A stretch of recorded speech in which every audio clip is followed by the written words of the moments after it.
अध्याय 16। चिन्ह की मांग। फरीसी और सदूकी ईसा के पास आए और उनकी परीक्षा लेने के लिए उन्होंने स्वर्ग की ओर का कोई चिन्ह मांगा। ईसा ने उत्तर दिया, शाम को तुम लोग कहते हो मौसम अच्छा रहेगा क्योंकि आकाश लाल है। सुबह कहते हो आज आंधी पानी होगा क्योंकि आकाश लाल और बादलों से घिरा हुआ है। यदि तुम लोग आकाश की सूरत पहचान सकते हो तो समय के लक्षण क्यों नहीं पहचानते। यह दुष्ट और विधर्मी पीढ़ी एक चिन्ह मांगती है, परंतु नबी योनस के चिन्ह को छोड़कर इसे और कोई चिन्ह नहीं दिया जाएगा। इस पर ईसा उन्हें छोड़कर चले गए। फरीसियों का खमीर। समुद्र के उस पार जाते समय शिष्य अपने साथ रोटियां लेना भूल गए थे। इसलिए जब ईसा ने उनसे कहा, सावधान रहो, फरीसियों और सदूकियों के खमीर से बचते रहो, तो वे आपस में कहने लगे, हम रोटियां नहीं लाए इसलिए यह ऐसा कहते हैं। यह जानकर ईसा ने उनसे कहा, अल्पविश्वासियों, तुम लोग यह क्यों सोचते हो कि हमारे पास रोटियां नहीं हैं, इसलिए यह ऐसा कहते हैं। क्या तुम अब तक नहीं समझते? क्या उन 5,000 लोगों के लिए 5 रोटियां तुम्हें याद नहीं हैं? और तुमने कितने टोकरे भरे थे? और उन 4,000 लोगों के लिए 7 रोटियां और तुमने कितने टोकरे भरे थे?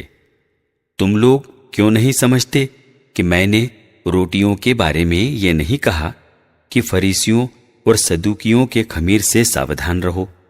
तब शिष्य समझ गए कि ईसा ने रोटी के खमीर से नहीं बल्कि फरीसियों और सदूकियों की शिक्षा से सावधान रहने को कहा था। पेत्रुस का विश्वास। ईसा ने कैसरिया फिलिपी प्रदेश पहुंचकर अपने शिष्यों से पूछा, मानव पुत्र कौन है? इस विषय में लोग क्या कहते हैं? उन्होंने उत्तर दिया, कुछ लोग कहते हैं यूहन्ना बपतिस्ता, कुछ लोग कहते हैं एलियस और कुछ लोग कहते हैं यिर्मयाह अथवा नबियों में से कोई। इस पर ईसा ने कहा, और तुम क्या कहते हो कि मैं कौन हूं? सिमोन पेत्रुस ने उत्तर दिया, आप मसीह हैं, आप जीवंत ईश्वर के पुत्र हैं। इस पर ईसा ने उससे कहा, सिमोन, योनस के पुत्र, तुम धन्य हो, क्योंकि किसी निरे मनुष्य ने नहीं बल्कि मेरे स्वर्गिक पिता ने तुम पर यह प्रकट किया है। मैं तुमसे कहता हूं कि तुम पेत्रुस अर्थात चट्टान हो, और इस चट्टान पर मैं अपनी कलीसिया बनाऊंगा, और अधोलोक के फाटक इसके सामने टिक नहीं पाएंगे। मैं तुम्हें स्वर्ग राज्य की कुंजियां प्रदान करूंगा। तुम पृथ्वी पर जिसका निषेध करोगे, स्वर्ग में भी उसका निषेध रहेगा, और पृथ्वी पर जिसकी अनुमति दोगे, स्वर्ग में भी उसकी अनुमति रहेगी।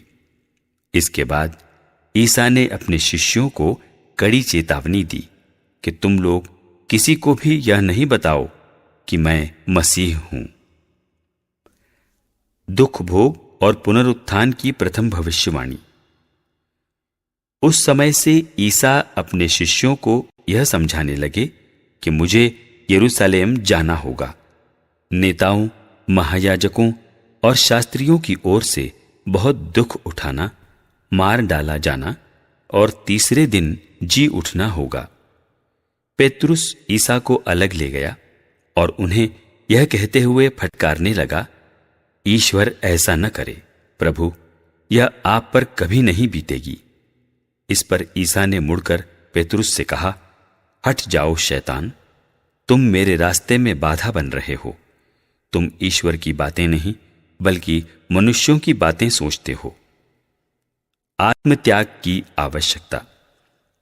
इसके बाद ईसा ने अपने शिष्यों से कहा, जो मेरा अनुसरण करना चाहता है वह आत्मत्याग करे और अपना क्रूस उठाकर मेरे पीछे हो ले, क्योंकि जो अपना जीवन सुरक्षित रखना चाहता है वह उसे खो देगा, और जो मेरे कारण अपना जीवन खो देता है वह उसे सुरक्षित रखेगा।